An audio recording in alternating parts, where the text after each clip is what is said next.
ദേ പിള്ളേരെ, നല്ല നല്ല കമന്റ്സ് ഇട്ടോളോട്ടാ, എനിക്ക് ദേഷ്യം വരുന്നുണ്ട്. ഇത് നമ്മുടെ കഥയുടെ രണ്ടാമത്തെ പാർട്ടാണ്, നമുക്ക് കേട്ടാലോ. ഈ കാലന്റെ വിചാരം ഞാൻ ഇപ്പോഴും അയാളുടെ പഴയ ട്യൂഷൻ കുട്ടിയാന്നാ. പൊണ്ടാരക്കാലൻ കാല് തല്ലുപിടിച്ചു. അപ്പൊ കാല് ഒഴിഞ്ഞ് റോഡ് സൈഡിലൂടെ നടന്നു. ഒപ്പം ചുറ്റും ആരെയോ തിരയുകയും ചെയ്യുന്നുണ്ട്. അപൂർണ വിളി കേട്ട് തിരിഞ്ഞു നോക്കിയതും വീടിനടുത്തുള്ള അർച്ചനയാണ്. നീ എന്തൊറ്റയ്ക്ക് സംസാരിച്ച് നടക്കുന്ന പെണ്ണെ?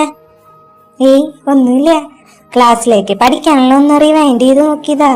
അപ്പൊ പറഞ്ഞു, ഇതാരീ പറയണേ, വിശ്വസിക്കുന്ന പറ്റുന്ന വല്ല നോണയും പറയടി, പഠിക്കാനുള്ളത് പോലും. അതൊക്കെ വിട്ടൊക്കെ, നീ ഇത് എവിടെയൊക്കെ പോയതാ? അപ്പു ചോദിച്ചു. യൂണിവേഴ്സിറ്റി കലോത്സവം വരല്ലേ, അതുകൊണ്ട് കോളേജ് ഗ്രൂപ്പ് സോങ്ങിന്റെ സെലക്ഷനാണ്. അതിന് ഫ്രണ്ട്സിന്റെ കയ്യിൽ നിന്നും ലിറിക്സ് വാങ്ങാൻ പോയതാ. അല്ല, നിന്റെ കോളേജിലില്ലേ? ആവോ, ഞാനൊന്നും അന്വേഷിക്കാൻ പോവാറില്ല. കഴിഞ്ഞ കൊല്ലത്തെ കോളേജ് ഡേക്ക് ഞാൻ പാടിയ പാട്ടിന്റെ ഹാങ് ഓവർ ഇതുവരെയ്ക്കും മാറിയിട്ടില്ല. ഇക്കൊല്ലം നിങ്ങളുടെ കോളേജിൽ നിന്ന് തന്നെയായിരിക്കും ഫസ്റ്റ്. കാർത്തി സാറല്ലേ നിങ്ങളെ പഠിപ്പിക്കണേ? അയ്യടാ, ഫാസ്റ്റ് കിട്ടുന്ന അയാളുടെ കഴിവുകൊണ്ടൊന്നല്ല, പാടുന്ന പിള്ളേരെ എടുക്ക. അപൂർണ പുച്ഛത്തോടെ പറഞ്ഞു. ഇത് കുശുമ്പാണ് കേട്ടാ പെണ്ണെ, നിനക്ക് എന്താ കാർത്തി സാറിനോട് ഇത്രയും വലിയ ദേഷ്യം? പണ്ടങ്ങ് ട്യൂഷൻ എടുത്ത് വന്നിട്ടുണ്ടെന്ന് കരുതി നീ എന്തിനിപ്പോൾ സാറെന്നൊക്കെ വിളിക്കണേ? അത്ര ബഹുമാനത്തിന്റെ ആവശ്യമൊന്നുമില്ല.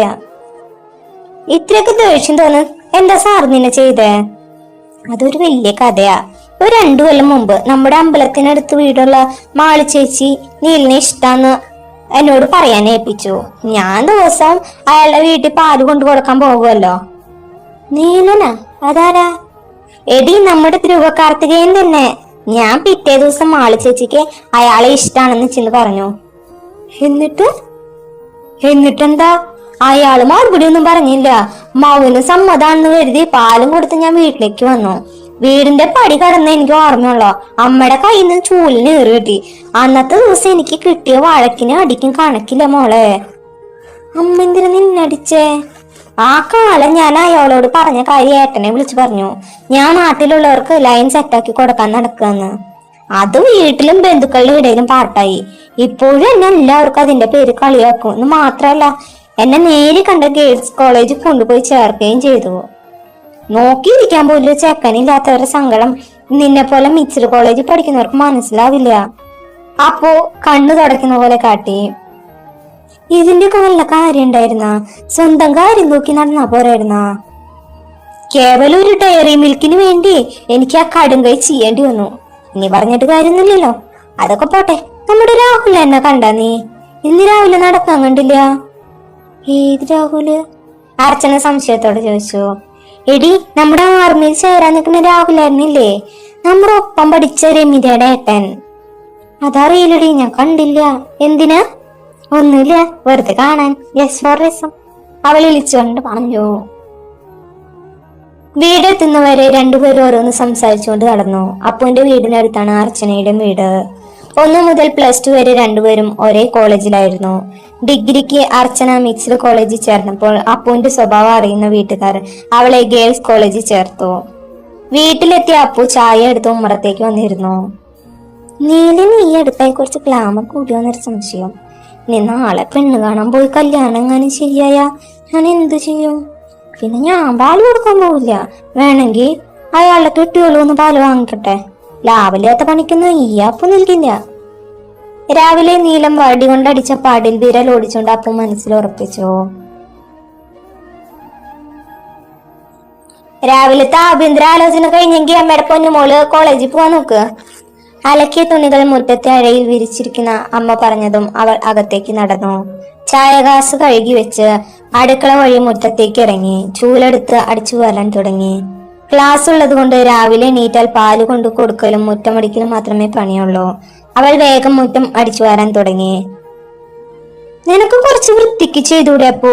മുക്കും മൂലയും ചേർത്തടിക്കില്ല, ആർക്കോ വേണ്ടി വഴിപാട് ചെയ്യണേ. അവളുടെ മുറ്റമടി കണ്ട് അമ്മ പറഞ്ഞു. എന്നും പഠിക്കാൻ പോണ കുട്ടിയെ രാവിലെ ഇങ്ങനെ പണിയെടുപ്പിക്കാൻ അമ്മയ്ക്കുന്നതാണല്ലേ? ഞാനായതുകൊണ്ട് എല്ലാം കടിച്ചു പിടിച്ച് ക്ഷമിക്കുക. വേറെ ആരെങ്കിലും ആയിരുന്നെങ്കിൽ എന്നെ വീട്ടിൽ നിന്ന് ഇറങ്ങിപ്പോയേനെ. എന്തോ? എങ്ങനെ?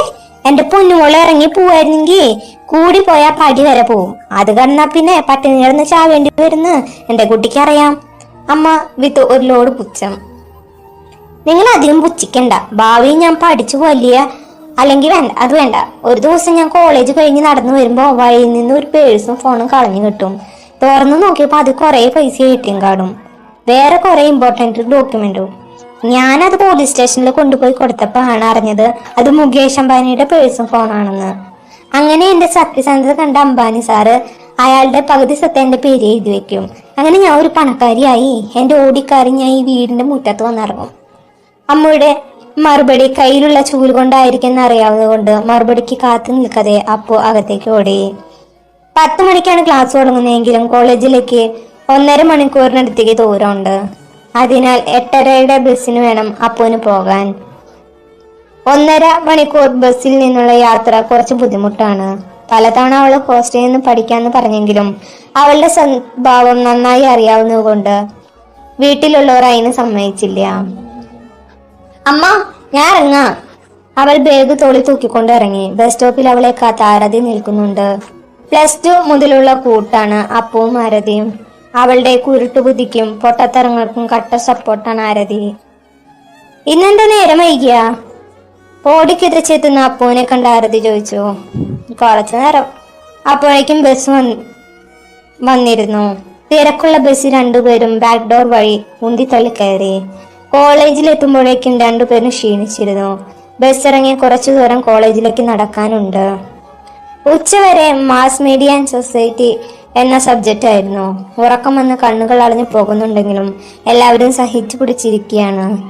അപ്പു താടിയും കൈകൊടുത്താണ് ഇരിക്കുന്നത്.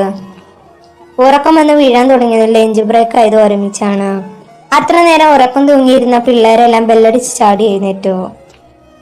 ബാക്കി അടുത്ത ക്ലാസ് എടുക്കാം. സെമസ്റ്റർ എക്സാമിന്റെ ടൈം ടേബിൾ വന്നിട്ടുണ്ട്. എല്ലാവരും പഠിക്കാൻ തുടങ്ങിക്കോളൂ. നമ്മുടെ പോർഷൻസ് കഴിയാത്തോണ്ട് നാളെ സാറ്റർഡേ ആണെങ്കിലും സ്പെഷ്യൽ ക്ലാസ് ഉണ്ട്. അത് കേട്ടതും പഠിപ്പുകളുടെ ഒഴിച്ച് ബാക്കി എല്ലാവരും മുഖം മങ്ങിയിരുന്നു. പുറത്തേക്ക് നടന്ന മിസ് എന്തോ ഓർത്ത പോലെ തിരിച്ചു വന്നു. യൂണിവേഴ്സിറ്റി യുവജനോത്സവത്തിന്റെ കാര്യം എല്ലാവരും അറിഞ്ഞു കാണല്ലോ. കഴിഞ്ഞ വർഷങ്ങളിലെ പോലെ ഈ വർഷം നമ്മുടെ കോളേജിൽ നിന്ന് സ്റ്റുഡൻസ് പാർട്ടിസിപ്പേറ്റ് ചെയ്യുന്നുണ്ട്. എപ്പോഴത്തെ പോലെ ഗ്രൂപ്പ് ഡാൻസിൽ കലാമണ്ഡ രേണു ടീച്ചറും പാട്ട് കാർത്തികേയ മാഷും, നാടകത്തിൽ നമ്മുടെ കോളേജിലെ മലയാളം ടീച്ചർ ലിസി മാമും ആയിരിക്കും കോർഡിനേറ്റ് ചെയ്യുക. രേണു ടീച്ചറും കാർത്തികേയ മാഷും പുറമേ നിന്ന് വരുന്നവരാണ് കരുതി കഴിഞ്ഞ വർഷത്തെ പോലെ കുരുത്തക്കേട് വല്ലതും കാണിക്കാൻ നിന്നാ സസ്പെൻഷൻ ലെറ്റർ അടിച്ച് കയ്യിൽ തരൂട്ടാ. അപ്പൊ ആരെങ്കിലും പങ്കെടുക്കാൻ താല്പര്യം ഉണ്ടെങ്കിൽ പേര് തന്നോളൂ. മൺഡേ ആണ് സെലക്ഷൻ. അത് പറഞ്ഞ മിസ് ക്ലാസ്സിൽ നിന്നും പുറത്തേക്ക് ഇറങ്ങി. ഗേൾസ് കോളേജിൽ എന്താ അയാൾക്ക് കാര്യം?